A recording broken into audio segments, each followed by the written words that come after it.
ఇంట్లోనే మనం టేస్టీగా గవ్వలు ఎలా ప్రిపేర్ చేసుకోవాలో ఈ వీడియోలో నేను మీకు చూపిస్తున్నానండి. చాలా పర్ఫెక్ట్‌గా ఒకదానికొకటి అంటుకోకుండా చాలా టేస్టీగా వస్తాయి.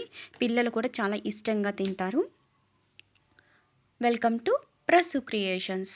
వీడియోలోకెళ్ళే ముందు మీరు కనుక నా ఛానల్ని ఫస్ట్ టైం చూస్తున్నట్లయితే please subscribe to my channel. పక్కనే ఉన్న బెల్ ఐకాన్ ప్రెస్ చేస్తే మీకు వీడియో నోటిఫికేషన్ అనేది వస్తుంది. వీడియోని ఎండ్ వరకు చూడండి, లైక్ చేయండి, షేర్ చేయండి అండ్ సబ్స్క్రైబ్ చేసుకోవడం మాత్రం మర్చిపోకండి. సో ఇప్పుడు మనం ప్రాసెస్ చూద్దాం. సో ఒక బౌల్ తీసుకోవాలి. ఒక బౌల్ తీసుకున్న తర్వాత ఒక కప్ గోధుమ పిండి తీసుకోవాలండి. దాంట్లో కొంచెం మనం బొంబాయి రవ్వ యాడ్ చేసుకోవాలి. 2 స్పూన్స్ అనేది నేను యాడ్ చేస్తున్నాను బొంబాయి రవ్వ, గోధుమ రవ్వ. సో ఈ మెజర్మెంట్స్తో చేస్తే మనకి చాలా పర్ఫెక్ట్గా వస్తుంది. నేను మైదా యూస్ చేయట్లేదండి, గోధుమ పిండి చపాతీ పిండితోనే చేశాను. సో పిల్లలకి కూడా హెల్త్కి మంచిది. సో చాలా టేస్టీగా కూడా ఉంటుంది. సో దీంట్లో సరిపడగా సాల్ట్ వేసుకోవాలి. సరిపడగా సాల్ట్ వేసుకున్న తర్వాత వేడిగా ఉన్న నెయ్యిని మనం ఇందులో యాడ్ చేసుకోవాలండి. కాచిన నెయ్యిని 3 స్పూన్స్ అనేది నేను యాడ్ చేస్తున్నాను. 3 స్పూన్స్ యాడ్ చేసిన తర్వాత ఒకసారి మనం పిండిని ఇలా స్పూన్తో మనం కలుపుకోవాలి. వేడిగా ఉంటుంది కదా, సో ఉండలు లేకుండా ఒకసారి మనం కలుపుకోవాలి. పిండి మొత్తం ఒకసారి ఇలా కలుపుకోవాలి. కలుపుకున్న తర్వాత ఒక గ్లాస్ వాటర్ అనేది యాడ్ చేసుకొని మనం దీన్ని చపాతీ పిండిలాగా మనం కలుపుకొని ఒక హాఫ్ అన్ అవర్ నానబెట్టుకోవాలన్నమాట. సో పిండి మొత్తం ఒకసారి మనం పొడిగా నెయ్యి యాడ్ చేసిన తర్వాత ఇలా ఒకసారి మనం కలుపుకోవాలి. ఇలా అయ్యేలాగా మనం ఒకసారి కలుపుకున్న తర్వాత ఇప్పుడు కొంచెం కొంచెం మనం వాటర్ అనేది యాడ్ చేసుకోవాలి. నేను చిన్న గ్లాస్ వాటర్ అనేది యాడ్ చేసుకుంటున్నానండి. చిన్న గ్లాస్ వాటర్ అనేది తీసుకున్నాను. సో ఈ వాటర్ అనేది సరిపోతుంది. సో చపాతీ పిండిలాగా మనం మెత్తగా కొంచెం కొంచెం వాటర్ అనేది యాడ్ చేసుకుంటూ మనం చపాతీ పిండిలాగా మనం కలుపుకోవాలి. సో మైదా లేకుండా మనం ఇలా గోధుమ పిండితో కూడా మనం గవ్వలు అనేది చేసుకోవచ్చండి. సో పంచదార కూడా నేను యూజ్ చేయలేదు, బెల్లంతో చేశాను. సో పిల్లలు కూడా చాలా చాలా ఇష్టంగా తింటారు, అలాగే హెల్త్కి కూడా చాలా మంచిది కాబట్టి. సో మొత్తం ఇలా పిండిని మనం చపాతీ పిండిలా కలుపుకొని ఒక బౌల్లోకి తీసుకొని మనం హాఫ్ అన్ అవర్ నానబెట్టుకోవాలి.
కరెక్ట్గా ఒక హాఫ్ అన్ అవర్ అయిన తర్వాత మనం ఒకసారి మళ్ళీ పిండిని ఒకసారి మనం ఇలా కలుపుకొని చిన్న చిన్న బాల్స్ లాగా చేసుకోవాలండి. వీడియోలో చూపించిన విధంగా చిన్న సైజ్ బాల్స్లా చేసుకుంటే మనకి గవ్వ అనేది షేప్ బాగా వస్తుంది, పలుచగా కూడా వస్తాయి.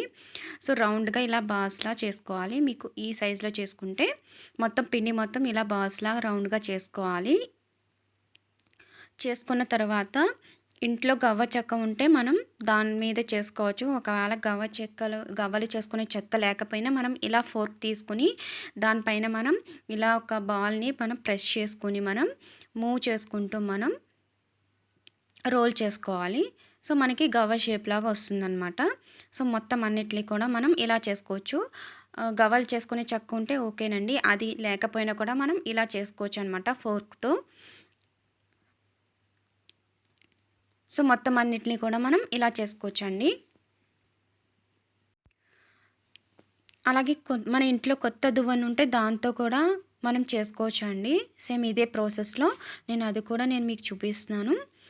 ఫోర్క్‌తో చేసుకోవచ్చు, లేదా ఇంట్లో కొత్త దువ్వెన ఉంటే దాంతో కూడా మనం ఇలా ప్రెస్ చేసుకొని బాల్‌ని ప్రెస్ చేసుకొని ఈ విధంగా ఈ షేప్‌లో చేసుకోవచ్చనమాట.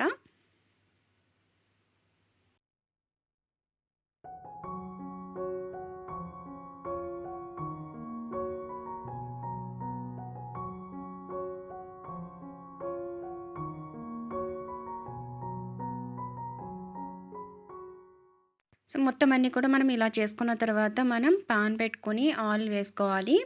ఆయిల్ హీట్ అయిన తర్వాత మొత్తం గవ్వలన్నిటిని కూడా ఇందులో ఆయిల్‌లో వేసుకొని డీప్ ఫ్రై చేసుకోవాలండి.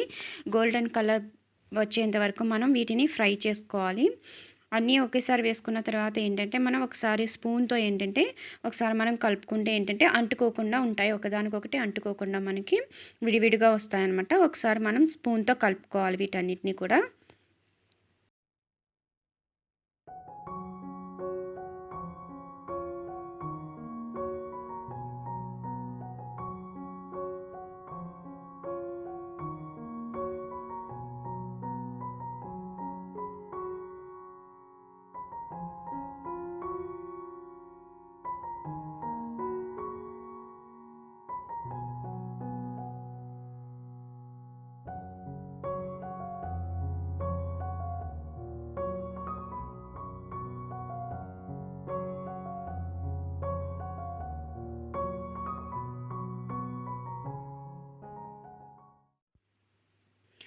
దీంట్లో ఒక హాఫ్ కప్ బెల్లం తీసుకున్నానండి నేను. తర్వాత పాకం పట్టుకోవాలి కాబట్టి ఒక బౌల్‌లో హాఫ్ కప్ బెల్లం తీసుకొని దాంట్లో తగినన్ని నీళ్ళు పోసుకొని హీట్ చేసుకోవాలి. బెల్లం కరిగేదాకా హీట్ చేసుకొని లేత పాకం వచ్చేంత వరకు దీన్ని మరిగించుకోవాలండి. ముదురు పాకం అయితే ఒకదానికొకటి అంటుకుపోతాయి. లైట్ తీగ పాకం అనమాట. చాలా లేత పాకం వచ్చేంత వరకు దీన్ని వేడిగా కరిగించుకోవాలి. సో, ఒకసారి ఇవి బెల్లం మొత్తం కరిగిన తర్వాత దీన్ని వడపోసుకోవాలండి. నేను పాత బెల్లం తీసుకున్నాను కాబట్టి దాంట్లో నలకలు ఏమన్నా ఉన్నా కూడా బయటకు వచ్చేస్తది. స్ట్రైనర్‌తో ఒకసారి స్ట్రైన్ చేసుకుంటే అడుగున ఏమైనా నలకలు ఉన్నా కూడా వాటర్‌లో బెల్లంలో వచ్చేస్తదనమాట. సో, ఒకసారి దీన్ని వడగట్టుకోవాలనమాట ఈ వాటర్‌ని. పాత బెల్లంలో అయితే చిన్న చిన్న నలకలనేవి ఉంటాయి. సో, ఇలా జల్లెడలో వడపోసుకొని మళ్ళీ తీగ పాకం వచ్చేంత వరకు దీన్ని హీట్ చేసుకుందాం. దీంట్లో కొంచెం ఇలాచీ పౌడర్, యాలకుల పౌడర్ కూడా యాడ్ చేసుకోవాలి కొద్దిగా.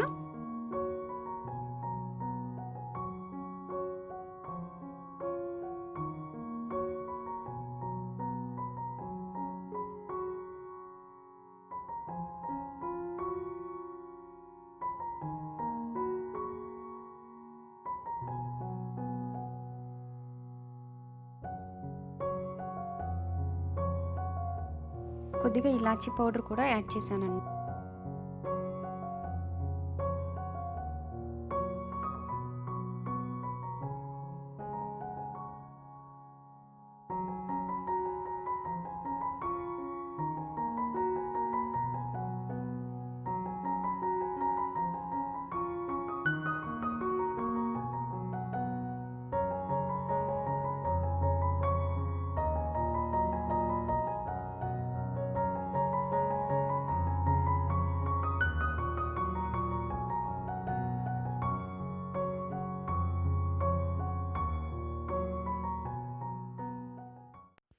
సో, ఇలా తీగ పాకం వచ్చేదాకా బెల్లాన్ని మరిగించుకోవాలన్నమాట. చాలా లేత పాకం చేసుకోవాలి వచ్చేలాగా. సో, ఇప్పుడు ఈ పాకంలో స్టవ్ ఆఫ్ చేసుకొని ఇందాక డీప్ ఫ్రై చేసుకున్న గవ్వలన్నిటిని కూడా ఇందులో మిక్స్ చేసుకొని కలుపుకుందామండి. మొత్తం అన్నిటిని కూడా వీటిలో వేసేసుకోవాలి. సో, వేసుకున్న తర్వాత వీటిని ఒకసారి మొత్తం కలుపుకున్న తర్వాత వీటిని ఒక ప్లేట్‌లోకి తీసుకొని విడివిడిగా వేసుకోవాలి. ఒక ప్లేట్‌లోకి విడివిడిగా తీసుకున్న తర్వాత అంటుకోకుండా ఉంటాయండి. ఒకసారి గవ్వలన్నిటిని కూడా పాకం పట్టేలాగా ఒకసారి కలిపేసుకుందాము. కలుపుకున్న తర్వాత వీటిని ఇలా సెపరేట్‌గా ఒక ప్లేట్‌లోకి విడివిడిగా తీసుకుంటే మనకి ఒకదానికొకటి అంటుకోకుండా మనకి ఒక ఓవర్ నైట్ అంతా ఉంచుకోవాలి. ఒక ఓవర్ నైట్ ఉంచుకున్న తర్వాత మనకి డ్రై అయిపోతుంది. సో, డ్రై అయిపోయిన తర్వాత మనకి గవ్వలనేవి మనకి ఈ విధంగా వస్తాయన్నమాట. సో, ఒకదానికొకటి అంటుకోకుండా చాలా పర్ఫెక్ట్‌గా వస్తాయి. సో, చాలా టేస్టీగా కూడా ఉంటాయండి. మీరు కూడా ఒకసారి ట్రై చేయండి. ఈ వీడియో కనుక మీకు నచ్చినట్లయితే please like, share and subscribe.